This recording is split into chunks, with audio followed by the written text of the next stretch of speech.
Bonjour chers internautes, j'espère que vous vous portez bien. Merci d'avoir pris le rendez-vous. Personne sur Terre ne peut être aussi reconnaissant pour les bienfaits reçus que les âmes du purgatoire.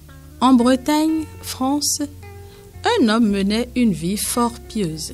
Il se faisait remarquer par une grande charité envers les défunts pour lesquels il priait, faisait des aumônes et des pénitences.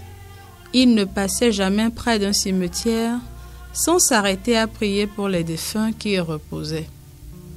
Dieu fit connaître combien ce zèle lui était agréable par une grande merveille.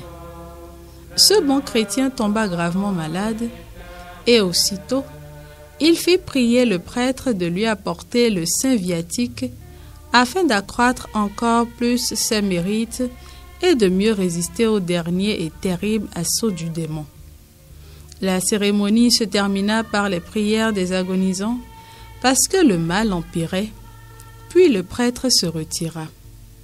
Mais, en arrivant au cimetière, il se sent arrêté par une force invincible qui l'empêche de faire un pas de plus.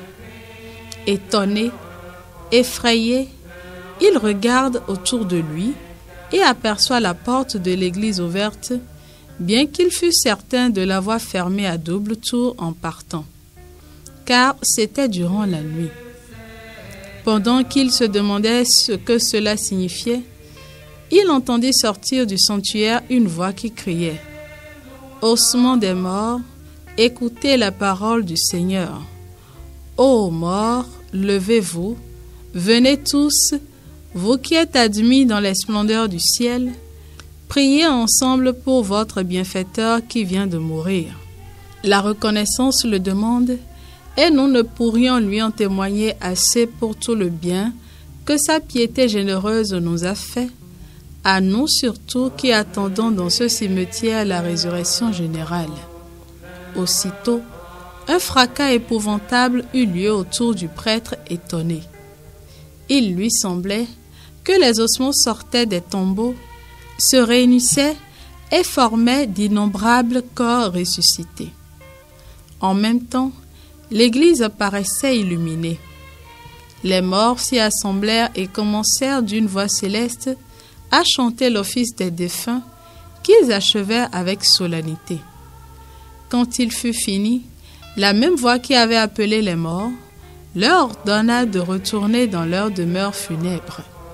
Ce qui se fit pendant que toutes les lumières de l'église s'éteignirent seules et d'un même coup. Le prêtre, qui était demeuré comme cloué à sa place, osant à peine respirer, put alors rentrer librement dans l'église et mettre le ciboire dans le tabernacle. Puis, il courut raconter sa vision au curé de la paroisse, aussi émerveillé que lui, mais qui doutait de la réalité d'un tel prodige. Au moment où il disait qu'il faudrait savoir si le malade était mort, ce qui était peu probable, on frappa à la porte et un messager vint apporter la nouvelle du décès qui avait eu lieu à l'heure même de la vision.